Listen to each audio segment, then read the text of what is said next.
You're listening to Simply the Best Sports Take, the best podcast breaking down the best stuff in sports with host Sean Bingham. His takes are so good, he dropped the mic, but then you wouldn't be able to hear him, and that would suck. Welcome into STB Sports Take, Simply the Best Sports Podcast. I'm your host, Sean Bingham. We are on YouTube. We are on Spotify, Apple Podcasts, Google Podcasts, Anchor Podcasts, wherever you get your podcasts. Thank you for joining us. Thank you for being here. Please subscribe if you're on YouTube. Please comment below as well. Also, guys, remember, you can send in your takes. We've had a couple people do that. We've been able to air them here on the podcast. If you go to the Anchor app, or anchor.fm/STB Sports Take. You can actually record a voice message and send it in. So be sure to check that out. Got a good show today. Quick reminder to join the STB Sports Take Bracket Challenge if you haven't yet. Today is Thursday, so we have the play-in games today. Tomorrow is when the tournament officially gets really started with the field of 68.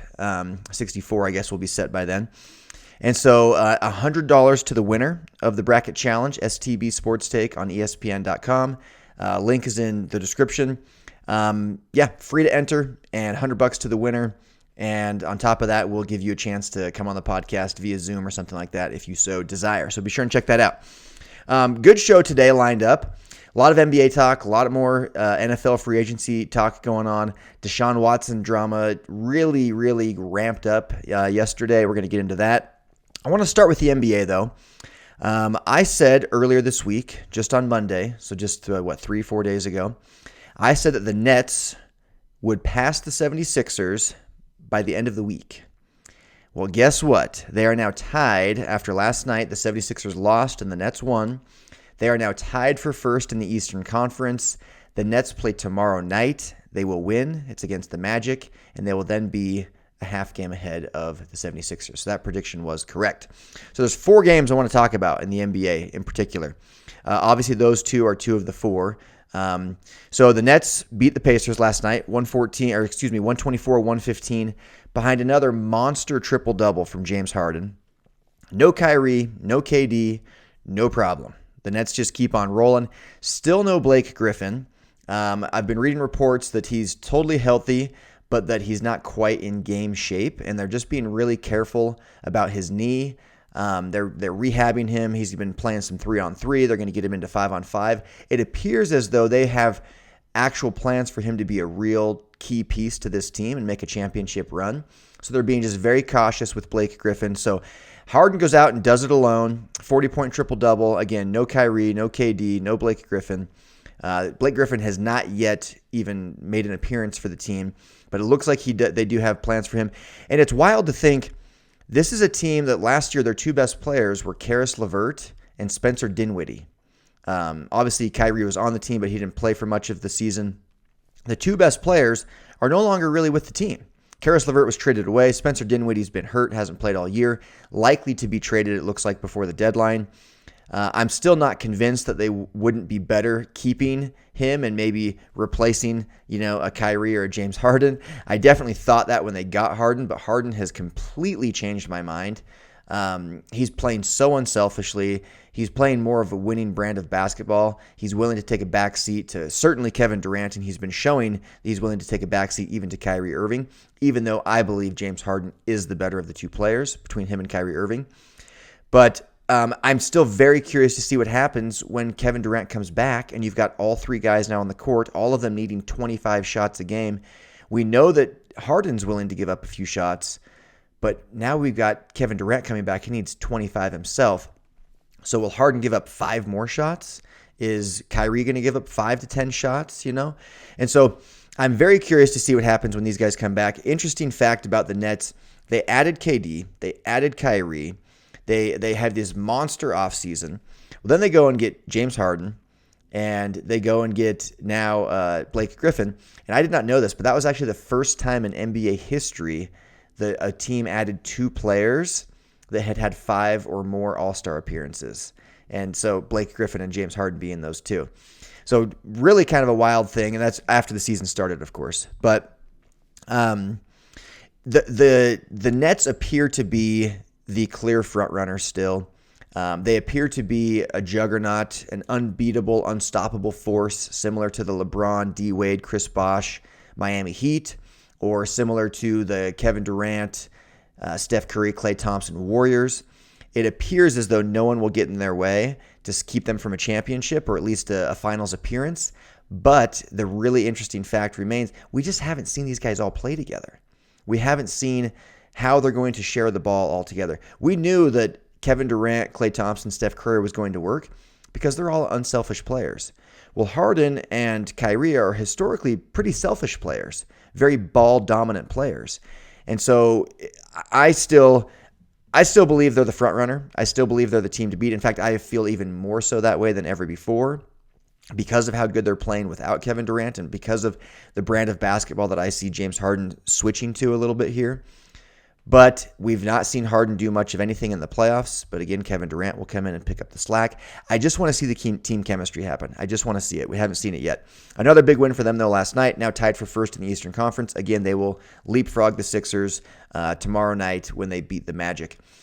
Okay, moving on to the other game that was important. The Bucks and the Sixers played each other. This was the other team I said would leapfrog the Sixers, was the Milwaukee Bucks. They played in Philadelphia last night. No Joel Embiid. The game goes into overtime. The Bucks get the win 109-105. Giannis was a perfect 4 for 4 in overtime, had 10 points, made a three-pointer. It was actually a pretty critical three-pointer, too. He was 0 for 4 from 3 going into that shot. They were giving him 12, 15 feet of space, and he was just firing away, airballed one.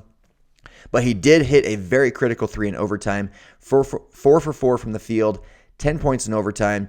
Bucks get the win. No Joel Embiid, though.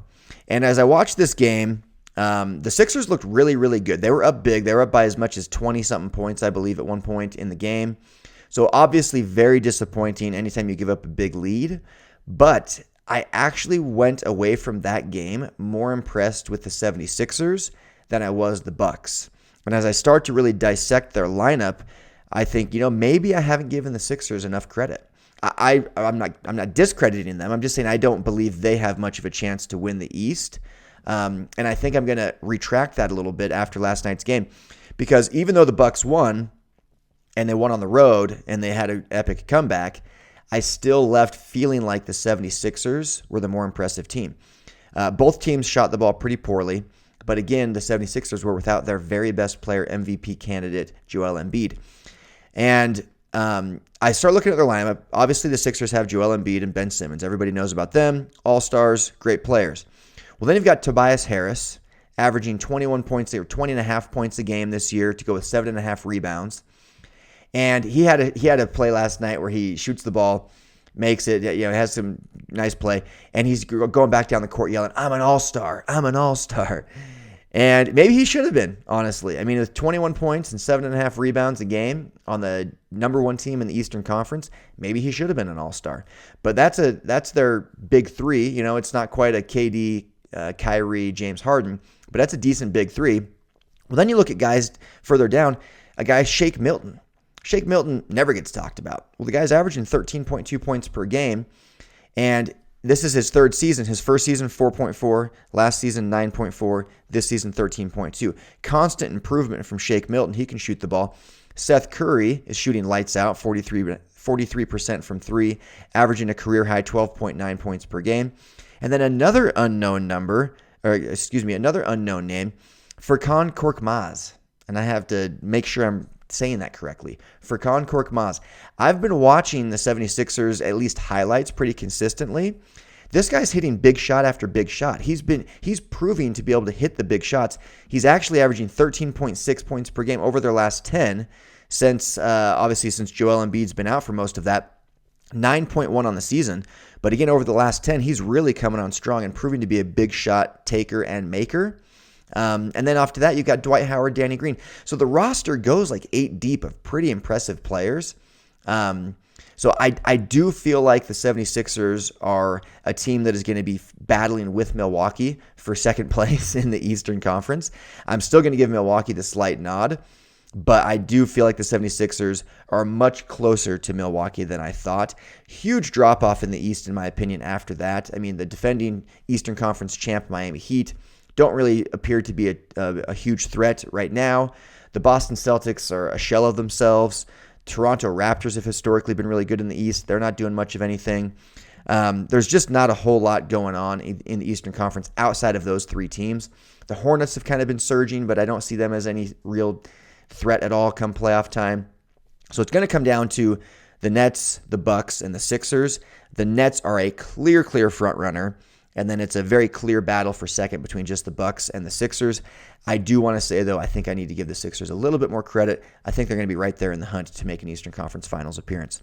Okay, moving on to the third game I wanted to talk about. The Clippers got blown out by the Mavericks last night. Blown out. Luka went off for 42 points. He was 16 of 28 from the field, 6 of 11 from three. He is historically not a very good three-point shooter. He certainly was last night. 105-89. And, the big takeaway from this game is the Clippers just aren't feared anymore.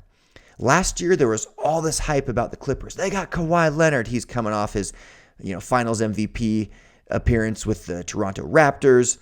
And they got Paul George, and they're just like, oh my gosh, we're the best defensive team in the league with Patrick Beverley and Kawhi Leonard and Paul George. And then they have the total bust in the bubble against the Nuggets in the second round, losing the second round of the playoffs. And they just haven't quite recovered. They're sitting at fourth in the West, and they just aren't feared anymore. And I'm telling you right now, oftentimes in life, perception can be reality, and sports are no exception to that rule. If you are viewed as a top dog, a dominant player, it is going to strike fear into your opponents and it is going to give your teammates a lot of confidence. You look at guys like Tom Brady. He is viewed as the top dog. He is viewed as a winner. And so what is he? He's a winner. What does it do? It gives all of his teammates this massive amount of confidence. Like, we're going to win. We got Tom Brady on our team. We're going to do this. And then the opponents are like, shoot, we're going up against Tom Brady. Same thing with Michael Jordan. Growing up, I remember everybody knew the Bulls were going to win. Those 6 championship runs that they made, the 2 different three-peats, with the baseball kind of sandwich in the middle. Everybody knew those 6 seasons, the Bulls are winning it all this year. Everybody on the Bulls were just like, yes, we got MJ. We're going to win. Everyone playing against him was like, crap, they got MJ. We're going to lose. Perception is everything. And the Clippers just don't have that perception of being a top dog anymore. They're fourth in the West. They blew a playoff lead and losing the second round. Total letdown. Paul George is viewed as this soft player who chokes in the playoffs. Kawhi Leonard is a guy that everyone was talking about last year as greatest player on the planet. He's surpassed Kevin Durant and LeBron James, and he's the best. I never hear him mentioned at all anymore. Certainly not in MVP conversations. I haven't heard his name once in an MVP conversation from anybody. His team's sitting at fourth in the West, and now they're going to have to earn back the respect and the fear of their opponents because they haven't done anything in the last 2 seasons now to prove that they were worth the hype that we were giving them. So huge takeaway from that game. Okay, the fourth game I want to talk about, the Wizards. Why am I talking about the Wizards? Well, because I've been on this podcast making predictions that they were going to have a little playoff run, not a run in the playoffs, but a run to the playoffs. I'm gonna very, very timidly stick to that prediction. They lose again last night, 121-119 to the Kings. De'Aaron Fox hit a game winner over Bradley Beal, essentially at the buzzer. There was like less than a second left, 0.7 seconds left when he hit it. Russell Westbrook had a triple-double. He missed 2 dunks, both of which literally he clanked them so hard off the back of the iron that they flew out of bounds. The guy still is probably the most athletic person on the planet. He just needs to rein it in a little bit. You threw the ball out of bounds on for their last attempt to win the game when they're down now by 2 with 0.7 seconds left. They did have an inbounds play, and Russell Westbrook literally just threw it across court out of bounds. Looked like there was some major miscommunication on where a player was supposed to be, but it was just kind of a bad loss for the Wizards, honestly. Again, Westbrook does get the triple-double, but they've now lost 5 straight. They've lost 7 out of 10 of their last 10.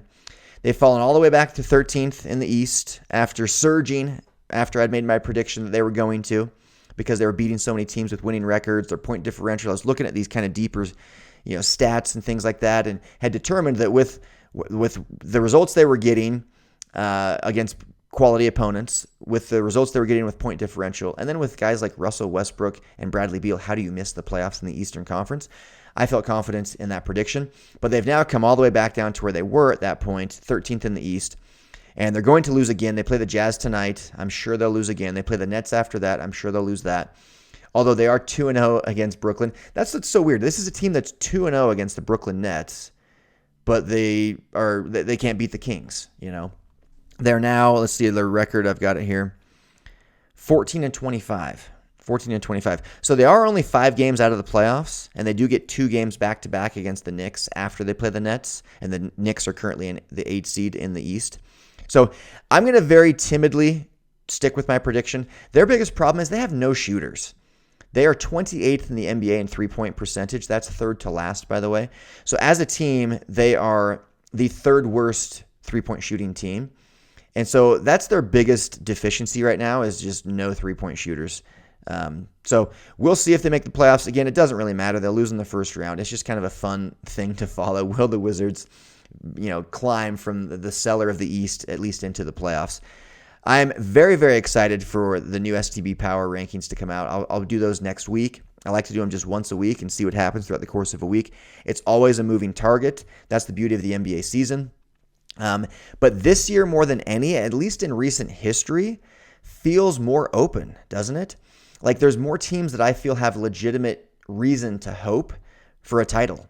I think the Utah Jazz actually have a reason to hope for a title. I think the Los Angeles Clippers have a reason to hope for a title. I think the Lakers have a reason. I think the Nets have a reason. The Bucks, the Sixers. I think there are multiple teams, maybe even the Suns. I mean, I personally don't think the Suns do. But I would say those 6 teams I just mentioned, Lakers, Clippers, Jazz in the West, and then the Nets, Bucks, Sixers in the East. There's 6 teams where it feels like, yeah, I wouldn't be surprised if they won it. Would you really be surprised if the 76ers won it all this year? I wouldn't. Are the Nets the front runner? Sure they are. But does Kyrie have a history of injuries? Is KD battling injuries as well? Yep, they both are. If you lose 2 of those guys, no chance. I would say good chance they lose even without one of them, although they've been looking really freaking good with just Kyrie and James Harden. But if you lose both of them, it's over.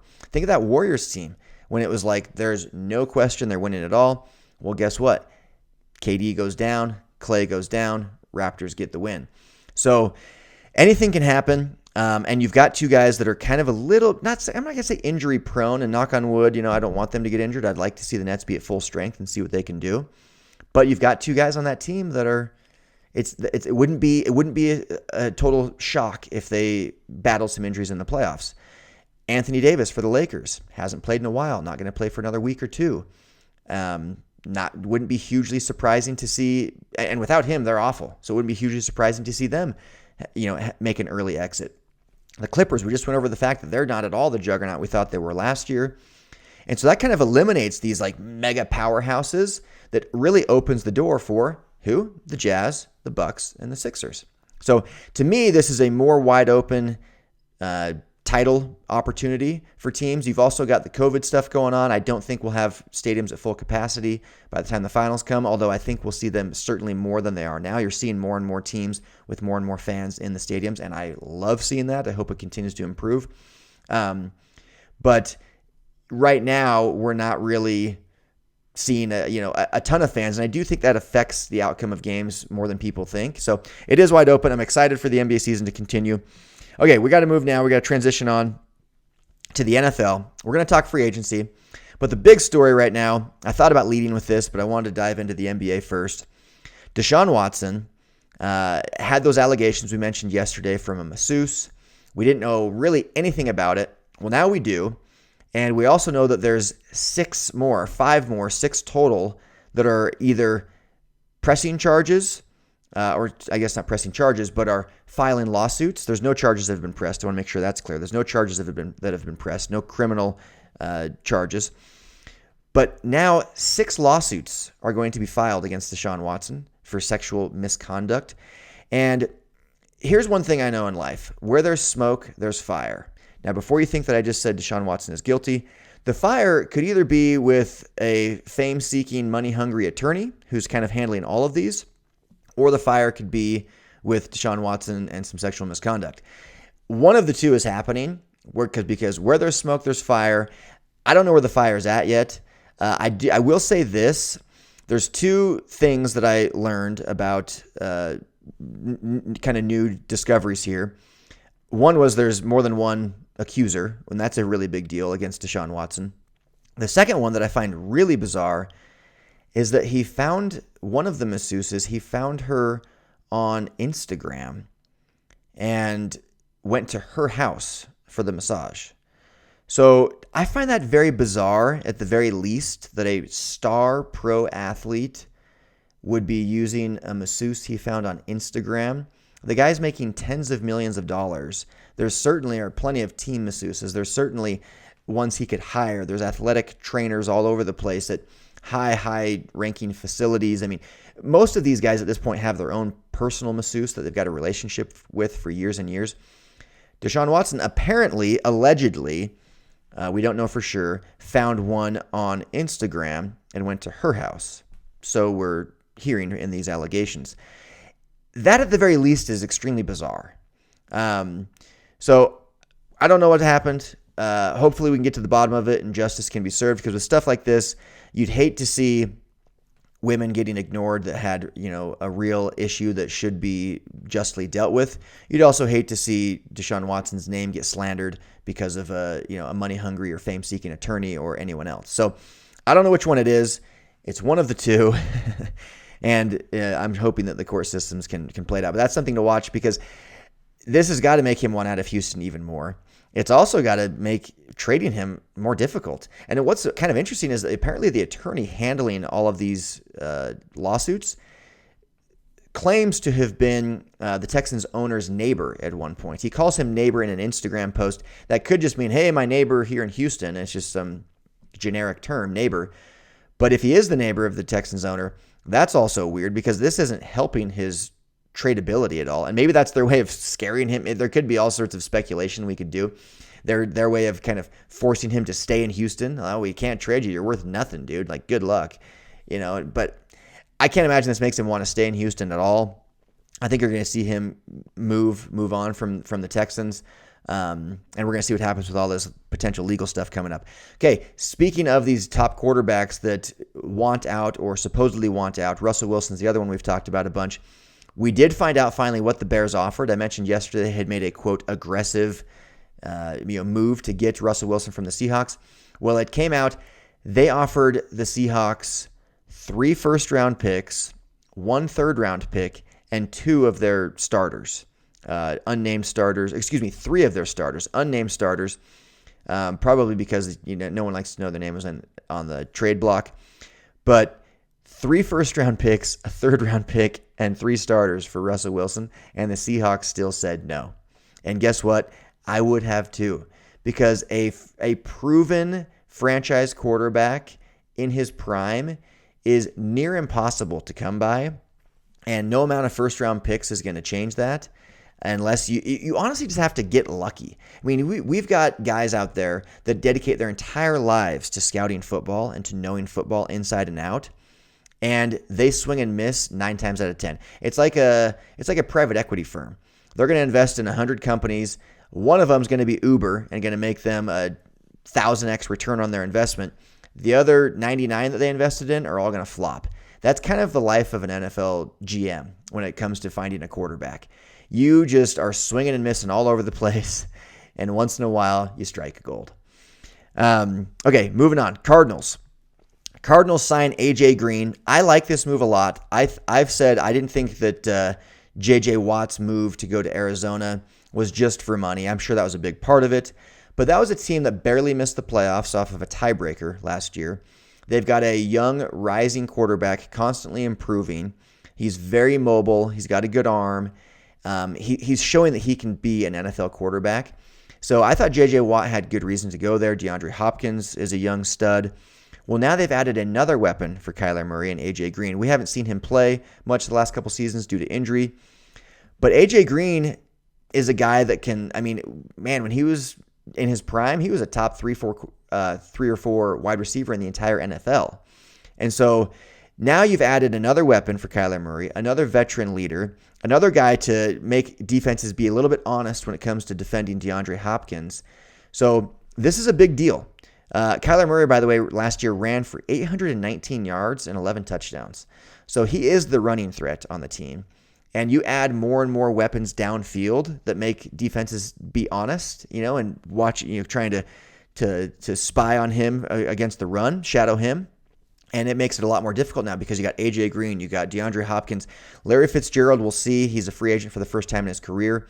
I'd like to see him stay in Arizona and make a run at this Super Bowl.